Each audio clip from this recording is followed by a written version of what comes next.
How's it going, people? Simon Slava here, and you are watching Vindictus in the background, and we're going to be talking about a bit of Vindictus as well as a bit of RuneScape.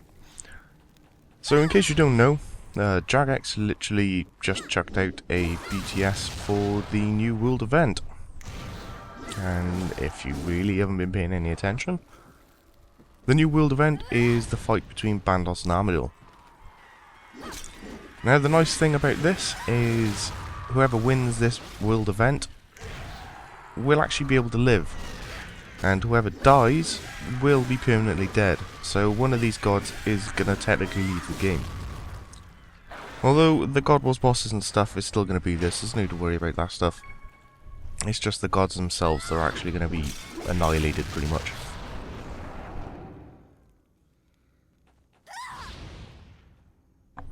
So what's so good about it?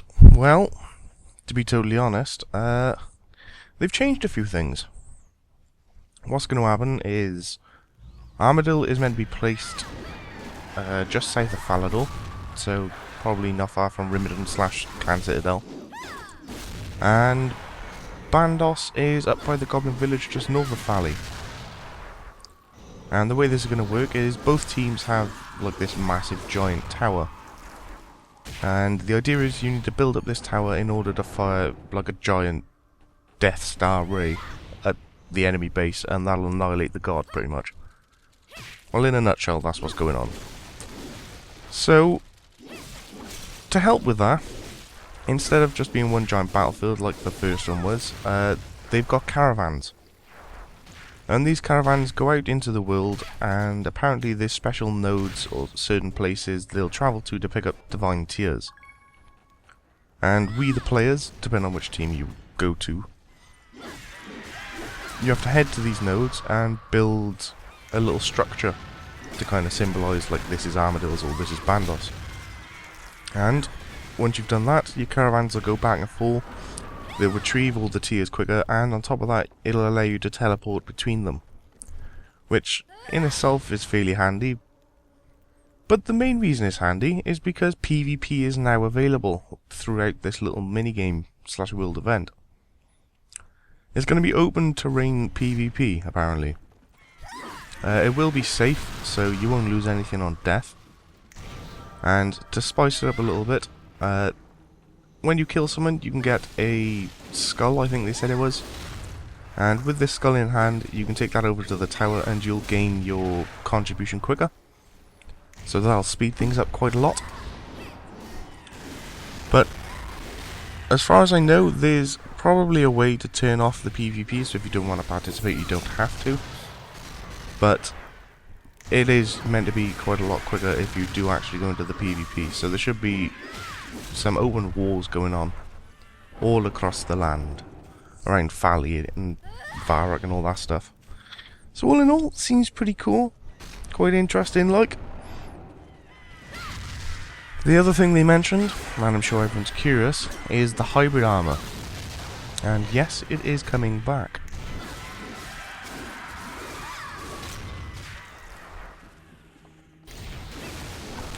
And honestly, it looks kind of funky. If you haven't seen it, go onto the BTS. They've got pictures of them both. They both look pretty funky. Honestly, I think Bandos one looks a little bit better, personally. Well, that's just, well, personal preference at the end of the day, innit? But yeah. What they did say is the special effects these hybrid sets will have. They didn't mention the level of it, but I'm assuming it's going to be the same as the Lumbridge gear.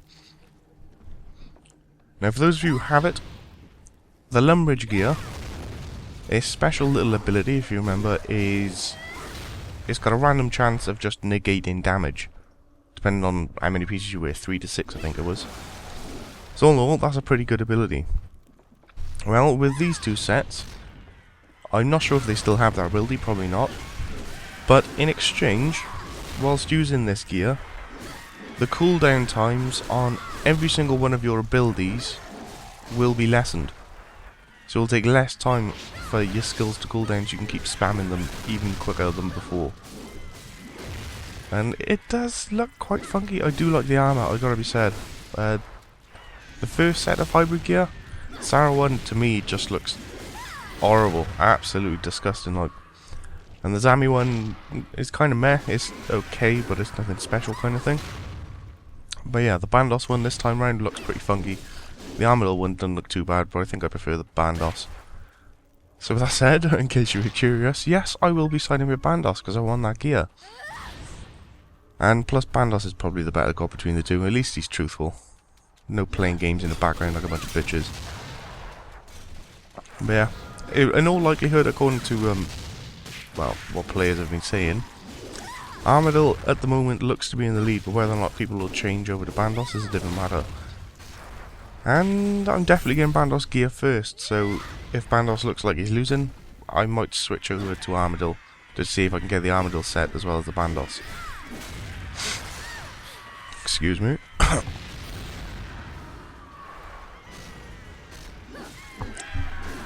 But anyway, with that said, for those of you who missed the first event or have only just realised that that hybrid gear actually does less than the amount of damage you take, you can still get it. If you simply go to RSWorld dungeon, you can get the hybrid gear by either killing the bosses affiliated with whichever one you're after, or by killing the monsters in the region. So for example, if you won the Zami set, go ahead and go kill Zami or his followers. And that does include the fellas outside, not just inside the boss room itself. So there is that. The same deal with Saradomin. And I dare say it'll be exactly the same with the next two sets, the bandos and armadyl. Although you probably won't be able to get them straight away. In all likelihood they'll do it the same as last time and wait until the world event is over, then you can get them from RSWorld dungeon. So I suppose if you really can't be asked to do the world event, then you could just wait until it's over and you can probably pick it up in RSWorld dungeon. Though there's no guarantee, although it is likely. On top of that, the Tusker followers are now in game, and that is the 92 Slayer mob. They dropped the new 90 power gauntlets. I haven't actually been up there to actually see them, so I can't really tell you anything about it other than the fact that they got a bonus XP for Slayer until January? 2nd of January? Something like that. So every time you go up there, kill them, you'll gain bonus Slayer XP, if you've gone for a task obviously, but yeah. That is pretty much it, RuneScape news-wise. The pop guide was up yesterday. A few of you seemed to like it, and some of you didn't. Either way, is there anyway, for those of you who want a nice, easy, quick pop guide.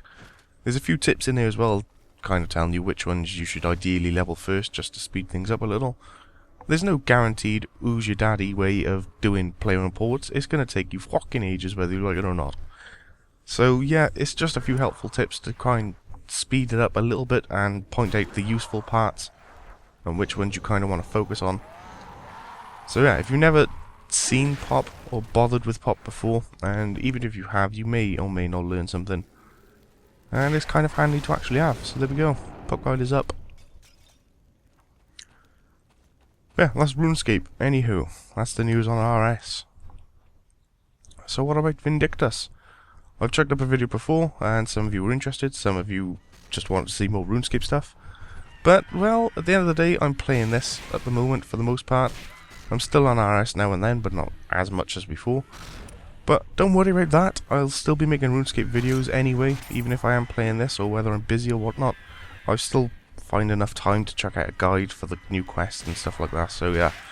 Don't you worry, RuneScape stuff is still coming. No need to freak out yet. But, in the meantime though, I figured I'd be playing this for a bit. I did used to play this ages and ages ago, basically when it first came out. And at the time, there was four different characters you could play as.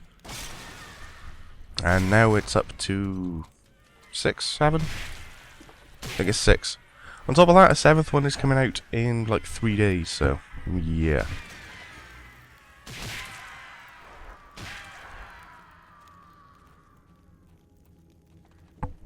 So quite a lot has changed since I actually originally started.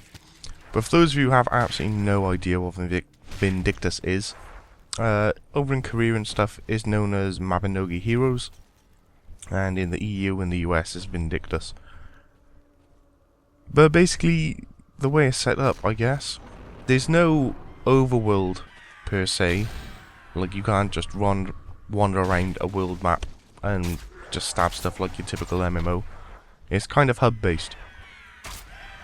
What I mean by that is, as soon as you start, you'll be in one city, and that's kind of like the central hub. Adjacent to that is a port, and from that port you can go on all these missions / quests / go kill stuff, things like that. So for example, what you've seen in the background, in order to get here I had to go to the port to catch a boat to get here. So there you have it in a nutshell. On top of that, from the first city, on the opposite side adjacent to it is like a big open field. You can actually go wandering around in there, although there's nothing in particular there. There's a few offshoots, there's a temple and stuff you can go to, but yeah, there's no monsters or anything like that. And then at the other side of that, there's another giant fuck-off city. And adjacent to that, there's another port. And you can go to different places at that port from the one in the original city. And apparently there's also a third city as well, although I haven't been there yet, so I can't really tell you. Although it'll likely be another city and another port. But yeah, in a nutshell, that's pretty much it. When you start the game, and you just start loading it up, first thing is make a character. You've got a choice between the bloke you're watching now, which is Kai, and he's basically an archer in a nutshell. And you may be curious as to why he's wearing the same armor in like every single one of these videos, and the ones upcoming as well. That's because I used to play this game once upon a time ago, and because I haven't played it in so long, when I come back on, they gave me, what's it called? A welcome returning mercenaries package. It's like a welcome back to the game kind of thing. Here's some stuff just to make life a bit easier for you. And inside it was this armor and this weapon, which is pretty overpowered for the level I am, so that's why it seems like this game is immensely easy while I'm just running around one-shotting everything. But yeah, it's actually a bit harder when you're using proper gear. Anywho, where was I? Right, Kai. When you start off, you can choose a couple. Kai is one. Every single character has access to 2 different weapons. Well, weapon sets, I guess. The one you're watching right now is Kai with a bow. You can switch between short bow mode and longbow mode, and you can do some pretty uber damage in longbow, as well as short bow later on. The other weapon is a crossbow. And you may be thinking, oh, it's going to be the same type of gameplay. Kind of is, kind of isn't. The fact is, the crossbow has a crosshair, and it's more like playing an FPS with some massive explosive skills. I mean, the last skill you learn on the crossbow is more like a nuclear weapon attack than anything else. It is absolutely massive. It's also pretty hysterical because it does take off a bollock ton of damage. Maybe I'll check a video up with that sometime, for those curious. But anyway, you got a sword and shield user called Fiona? I think it's Fiona.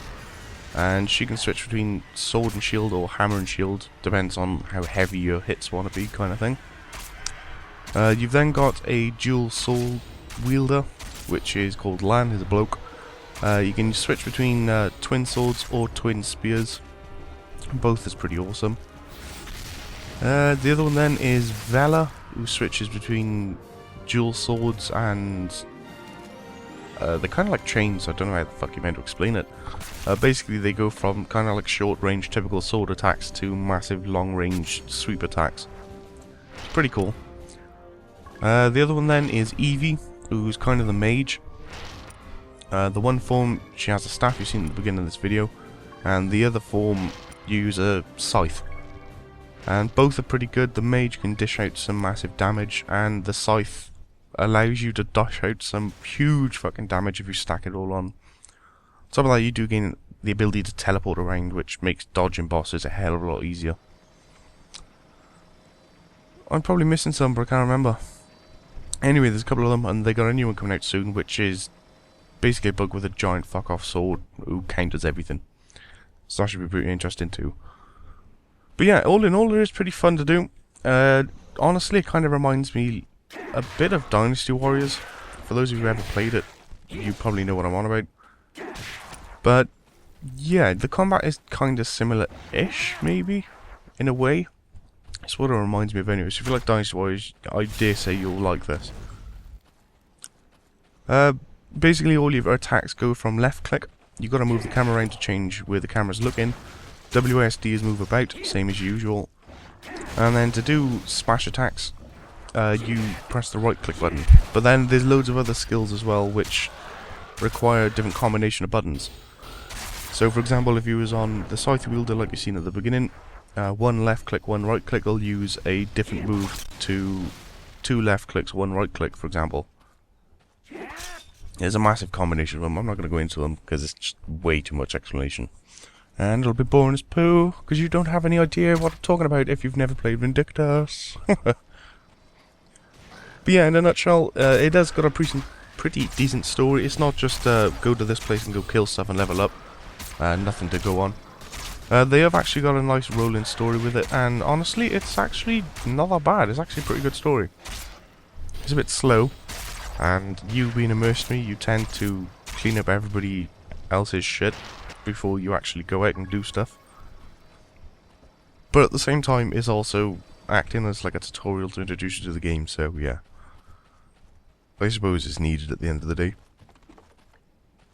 But yeah, you carry on going through. There's a nice little story. You find out about these evil badass monsters called foamers, and basically they're attacking humans. And then you find out about this ancient legend where the goddess will be awoken if you kill all the foamers, and then there's an opposing belief as well on top of it. And you have to decide which one's right, and then you follow up and you're like, right, fuck all these foamers up. And yeah, shit happens. I'm not going to spoil it, because if you do play it, then you want to listen to the story yourself and find out what happens. But yeah, it is pretty cool. All these videos I'm showing you is just the basic runs.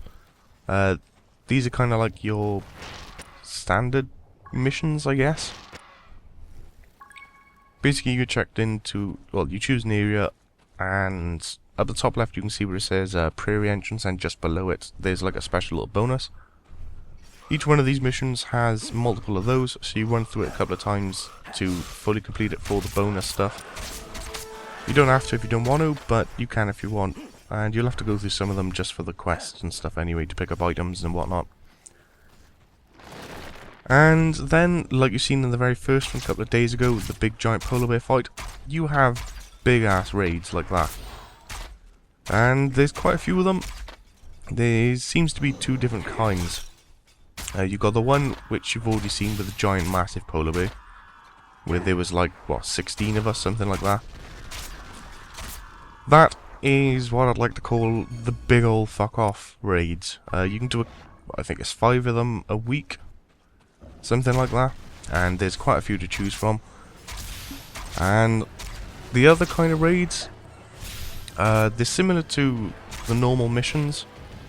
The only difference is, at the end of it, there's a big-ass boss to actually try and kill.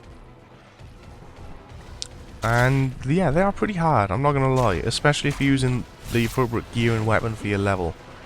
They are quite significantly hard, especially if you don't know how to dodge and stuff. So starting off the game, it is pretty difficult. But, it's a good challenge, gotta be said. I do like it. Because the better you get at it, and basically, when you learn their attacks and you can dodge perfectly, you do become a bit beastly, and it is pretty cool to do. And by the time you complete it, it's like, ah, I'm a fucking boss, suck my balls. So yeah, it is pretty nifty, and I do highly recommend giving this a go. For those of you curious, there are some crafting skills and stuff as well. Although it's slightly limited, every single character has access to cooking, no matter what. And then there's armorsmith, tailor, goldsmithing, weaponsmithing. There might be one more, but I can't remember. Maybe not. And anyway, out of those 4, you have to choose one to specify in. So every character can only use 2 skills. Cooking is always going to be one of them. Then you got to choose another one to specialize in out of armor, tailor, weapon, and goldsmith. And that's the skills in a nutshell. But yeah, that is pretty much it for the time being, I guess. Another video up, maybe even later today, or if not tomorrow, I would have thought. So either way, people, I hope you all enjoyed, and I will catch you all later. Have a good one.